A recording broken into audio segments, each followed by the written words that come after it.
Thanksgiving coming to an end and the holiday of Christmas coming around, there's a lot of Christmas activities that have been going around lately. Either you're baking holiday cookies, you're shoveling snow, or you're busy doing your Black Friday shopping or Cyber Monday shopping or any kind of shopping just to get ready for the big wave that is Christmas Day. And I already made a video about video games for what you should get for anyone in your family of the Nintendo Switch 1 or the Nintendo Switch 2. But I want to make another video of the games that I played recently on the PlayStation 4 and PlayStation 5. And I want to say what games I think would be perfect for fans of the PlayStation from those games. So if you're thinking of getting any of these games that I'm talking about for gifts for anybody that hasn't played them, this video is for you. So let's get right into it. The first game I want to talk about is Scarlet Nexus, and Scarlet Nexus is an amazing game. If you love anime-themed video games or anime in general, I have no doubt you'll love Scarlet Nexus. This was probably one of the very first video games that I got for my PlayStation 5. I never got a PlayStation 4, I just went straight to 5, but I am so glad that this was able to play on the PlayStation 5, because it's amazing.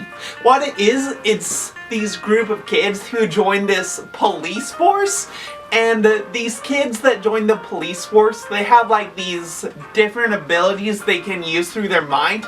Like there's your main character, you can choose Yuito or Katane, and what they can do is they have like this telekinesis power, and they use their powers to move these objects around. They can fight in the city or these different environments. They fight these aliens known as Others. And these Others, they invade Earth to eat people's brains.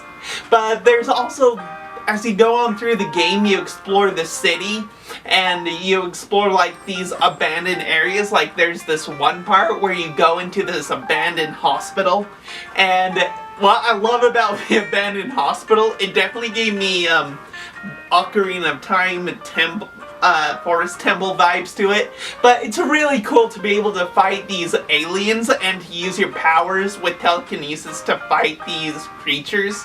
But later as you go on through the game, there's this whole like time travel thing involved, and once you learn that, you can team up with these other people. So like there's this one kid who has this mind power to teleport. There's this one girl who like uses electricity as her power. There's another girl who can use the power of cloning herself. You can use her power to make clones of you to fight these enemies.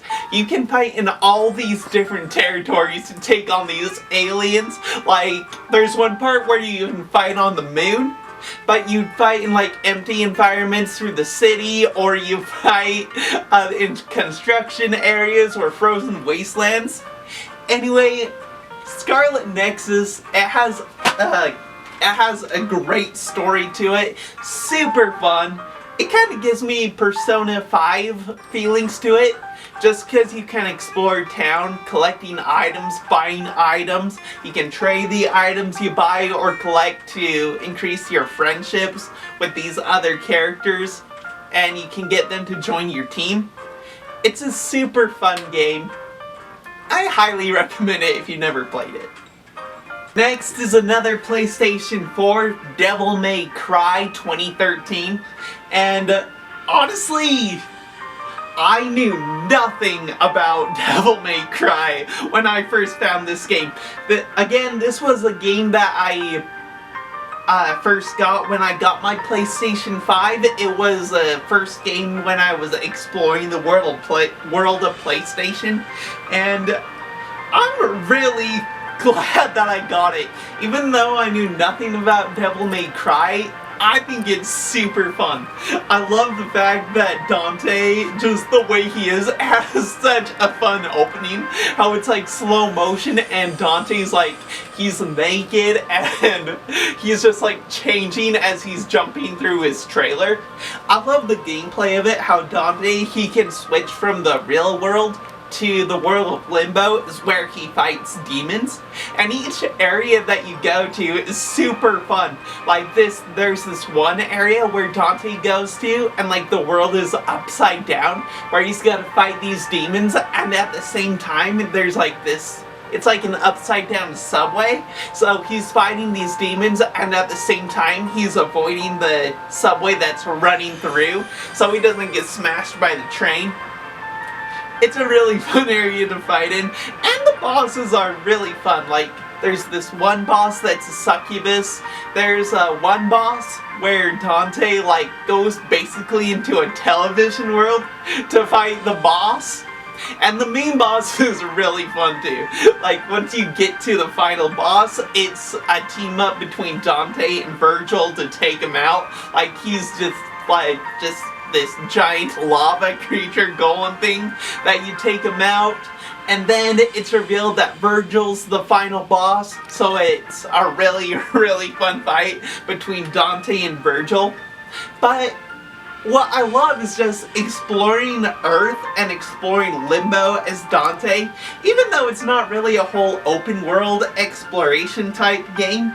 It's fun to be able to use the powers that Dante gets as he goes on through the world of Limbo, to be able to use that in the real world outside of the Limbo world to fight these demons in Limbo, and as they cross outside of the world of Limbo, so Dante can take them out before they can like affect Earth. It's a real fun game. It's fun to see Dante regain his memories as he goes on through this game, who he is, where he came from.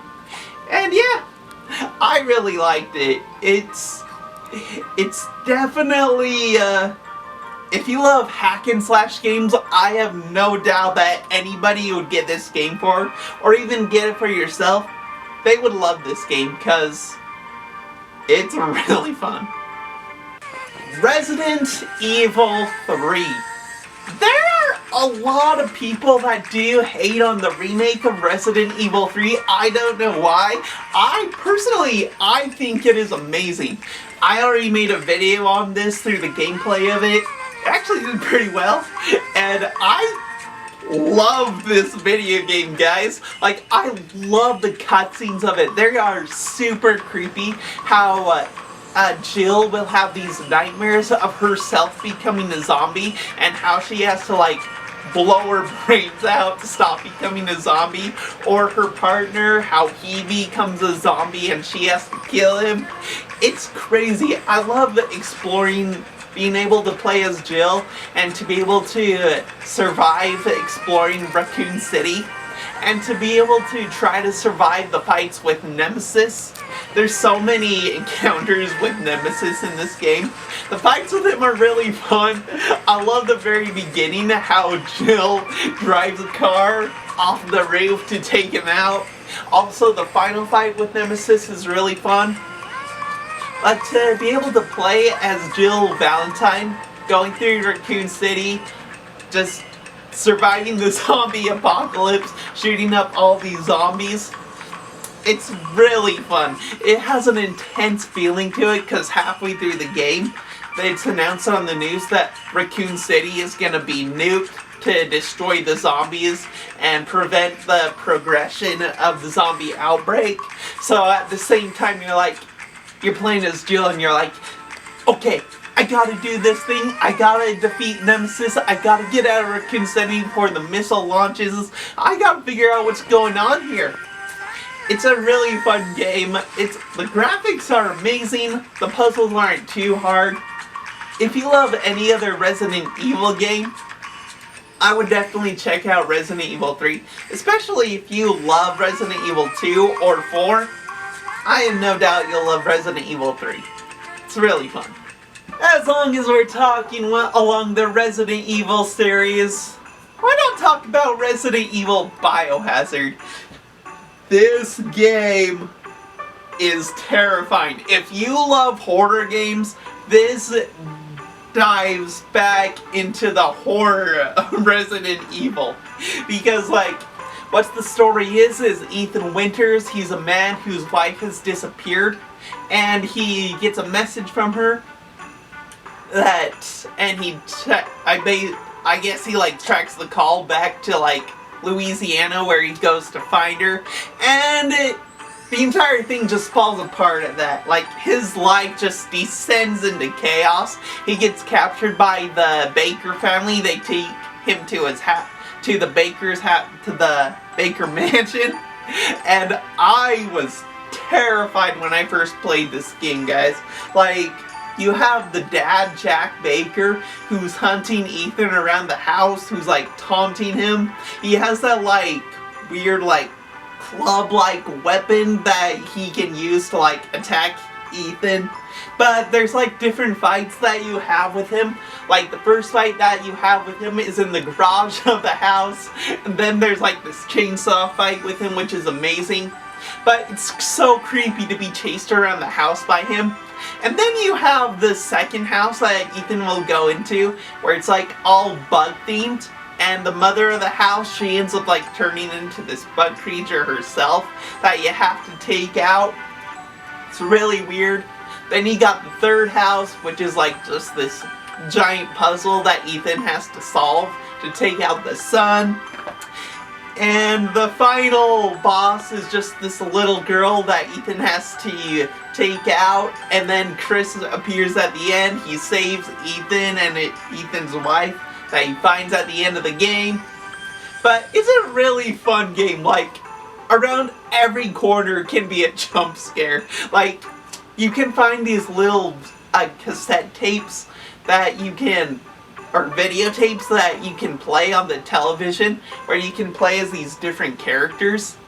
And they're like little, just these little side stories throughout the game. And each of them can be so creepy in their own way before they return to gameplay as Ethan. But playing those can increase the terror of this game. It's really fun, though. If you love horror games and want to go back to the horror of Resident Evil, definitely check out Biohazard, because it's not a disappointing horror game. Now we're on to the PS5 games. My ultimate favorite. I'm never gonna get tired of replaying it. Resident Evil 4 Remake on the PlayStation 5. Not only are the graphics for this game so amazing, but it's just so much fun to be able to play as Leon, to be able to go on this mission to save the president's daughter, and to be able to team up with Luis in this one house to avoid like these possessed villagers that are trying to break in, as you team up with Luis just to shoot them, and terror goes on through the entire house because it's like a two-story house. There's one point where villagers, like, they get wise to you and they bring a ladder and they break in through the windows of the house, so you gotta run up and down the 2 stories as you shoot up these possessed villagers. It's really creepy, but I love it. Just running around the village, shooting up these villagers. The chainsaw people are really creepy. The puzzles aren't too hard. And I love how, like, the game is in different stages to it. Like, it starts out in the village, and then it has, like, a medieval theme to it that you go through this castle. And, then the last stage is like this scientific lab area, which is probably the most scariest, because at this one point when Leon is going through the laboratory, there's this like weird albino, almost dead hand looking creature that is just terrifying, because it doesn't look zombie-like, it doesn't look alien-like, it's all mushy, it has yellow glowing eyes, and there's sometimes it can like shoot spikes out of it. It's really creepy. The boss fights are really fun too, especially like there's this one boss fight where Leon will take it on in this burning building he sets on fire, and you gotta shoot the eyeball on its back. It's like a centipede-like creature. It's really creepy. I love the boss fight in the lagoon where Leon's just being drugged by it and he's just harpooning it the entire time. And the final boss fight's really fun. It's a really fun action, adventure, survival, puzzle-like game. If you love Resident Evil 4 or Resident Evil in general, like how the games are now, how they're like action adventure, yet they still have the elements of horror to them, I would definitely check out Resident Evil 4. Definitely fun on the PS5 remake. Definitely get it if you don't have it already. Next, for a gift that would be a no-brainer to get anyone who loves RPG games, action-adventure games, a slight horror element to those games, I would say get Elden Ring.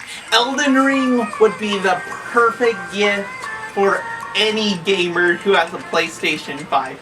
Not only is it really challenging because it's a Souls game, but it's fun to explore the world of Elden Ring. Yeah, like the enemies can be hard, the bosses can be hard, but it's great to explore the world that your character is in. Like you can ride this little creature, you're like called the Tarnished. You can ride this little creature across the land. You can meet these new people. You can get new gear. You can fight new enemies. It's really fun. Like, I'm honestly not far into it at all because I suck at it. But I really do like it. I spend so much time just taking out these weak enemies. I have beaten one of the bosses, but mostly I just take out the weak enemies to power up. But I do love it to be able to go around the world of Elden Ring to fight these enemies, to collect these like monster parts, trade them for money, to power up my skills, to be able to just do whatever I want to on a beach or explore caves or fight different animals. I love it.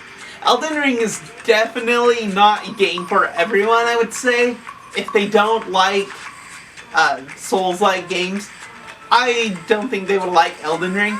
But for people who do like challenging video games, no question in my mind, if you got Elden Ring for Christmas for them, they would love it. And lastly, I want to talk about Silent Hill F. This one is a maybe. It's definitely a game for those who love horror. Personally, I'm not the biggest Silent Hill fan. Like, I made a whole video why I don't like Silent Hill 2. I still have that game. I'm not going to trade it in. Maybe I'll go back to it one day to try to beat it. But I found that game really boring. Anyway, with Silent Hill F, I was blown away with this game. Not only is it beautiful with the graphics, it takes place in Japan. With the graphics, you see the scenery of Japan over the hills, over the mountainsides. It's beautiful.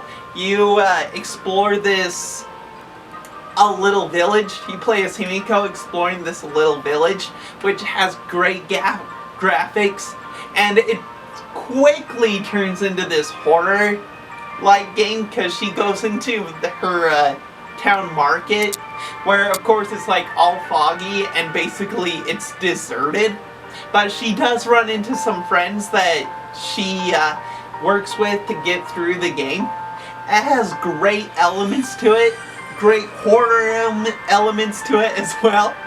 Like the very first enemy that you run into, like, you get horrified because it's basically like this doll that's been all stitched up and she's like holding a knife and it slowly turns her head to Himiko. There's also a part where she goes into like this parallel world where there's this demon that has been ripped apart like all over its body. It has chains over it and it has no face, so it relies on sound. But it is so creepy because it's in this dark environment.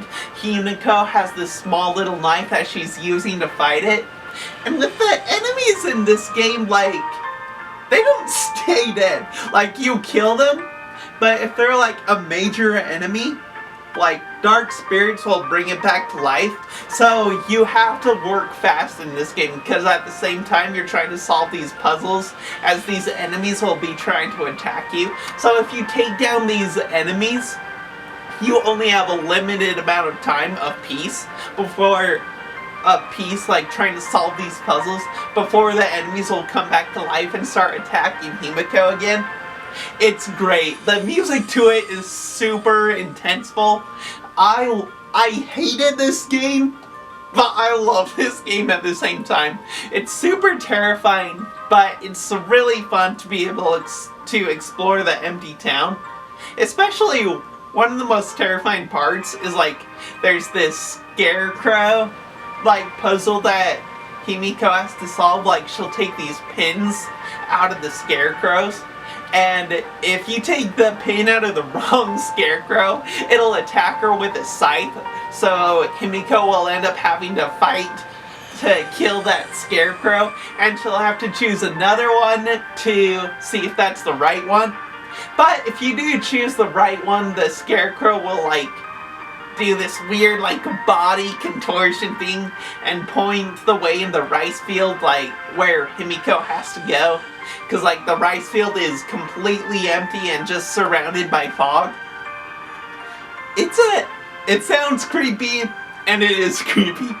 But I love this game. It's hard, it's scary, but it's really fun. I highly recommend it. If you love horror puzzle games, definitely get this as a gift for someone, because they'll love you for it. Anyway, that's what I got for you. If you liked this video, please give it a thumbs up. Also, if you've played any of the games that I talked about, if you love them, please let me know in the comments. And yeah, if you haven't seen my video about what to get someone for the Nintendo Switch and Nintendo Switch 2, I'll leave that in a link below so you can check that one out as well. But yeah, I hope that you take the games I talked about. If you have someone who loves the PlayStation and haven't played any of the games I talked about, I hope you think about getting those games for them, because I can guarantee they'll love them. Anyway, please subscribe to the channel. I would really appreciate it. And yeah, I hope you have a happy holiday. We'll see you later.